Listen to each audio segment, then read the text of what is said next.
Sveiki. Jau? Sveiki.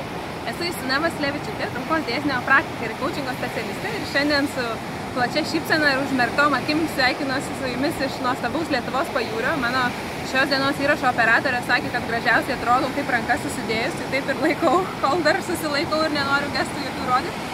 Ir šiandien noriu papasakoti jums apie paleidimo dėsnį. Tai jau 6. įrašas iš 8 video įrašų serijos.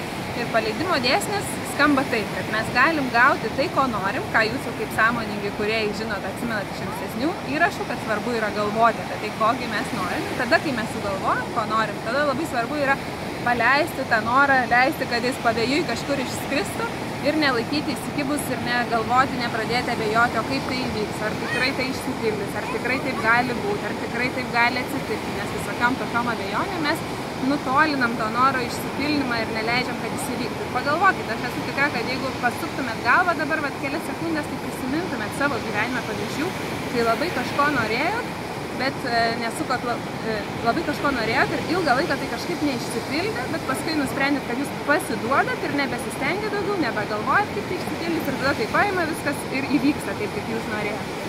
Ir geriausiai paleidimo dėsnį galim pailiustruoti tais pavyzdžiais, kai mes per daug nesiparinam, kaip sako mano gera draugė Akvilė, kai per daug negalvojam, kaip tai įvyks. Tai tiesiog sugalvojam ir paleidžiam tą norą.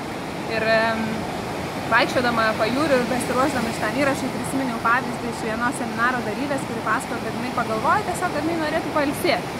Ir po to kitą dieną jinai važiavo riedučiais ir nukrito ir taip susitrenkė minkštą vietą, kad savaitę laiko nieko negalėjo daryti ir pailsėjo. Ne? Tai žinoma, po to jau dabar jau jinai gali galvoti kitus norus apie tai, kaip jai pailsėti be skausmo ir iš tikrųjų ilsintis, bet iš tikrųjų visada išpildė jos norą. Jinai pagalvojo, kad nori pailsėti ir taip ir įvyko. Ir dar jūs žinot, kad aš mėgstu pavyzdžius iš gamtos, tai paleidimo dėsnio pavyzdys man asocijuojasi su plaukimu. Žinot, kai mokomės plaukti, mes iš pradžių labai daug makaluojamės ir mums atrodo, kad vanduo mūsų nelaiko. Bet tada, kai išmokstam plaukti, atsipalaiduojam ir tiesiog pasileidžiam į tą vandenį ir leidžiam savo ant jo tiesiog ramiai pabūti, tai mes pajaučiam, kad jisai mūsų laiko. Tai taip pat ir visada jinai nori išpildyti visus mūsų norus, visus užsakymus, kuriuos mes jai jau davėm, mes tik tai turim atsipalaiduoti ir leisti, kad tai vyktų.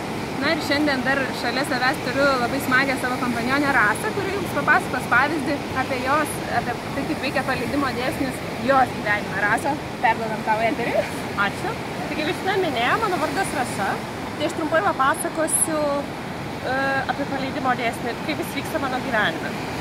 Nuo senų senovės turėjau svajonę, kur nors šiltuose kraštuose turėti savo viešbutį. Ir visi, kas manęs paklausdavo, kokia yra tavo svajonė, sakydavo, aš noriu turėti savo vietą.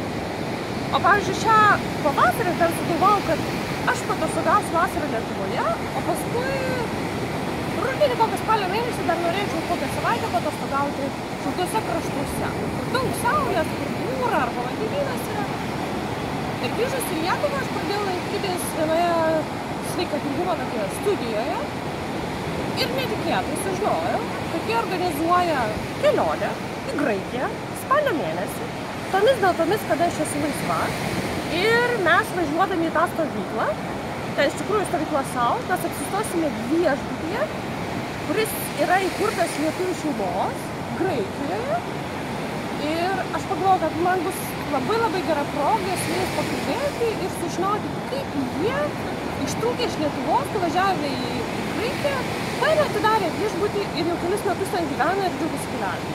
Tai vat buvo tokios dvi mano svajonės, du norai susipynė tarpusavyje. Aš pagalvodavau, kad norėčiau, kad atsitiktų taip. Ir atsitiko. Super.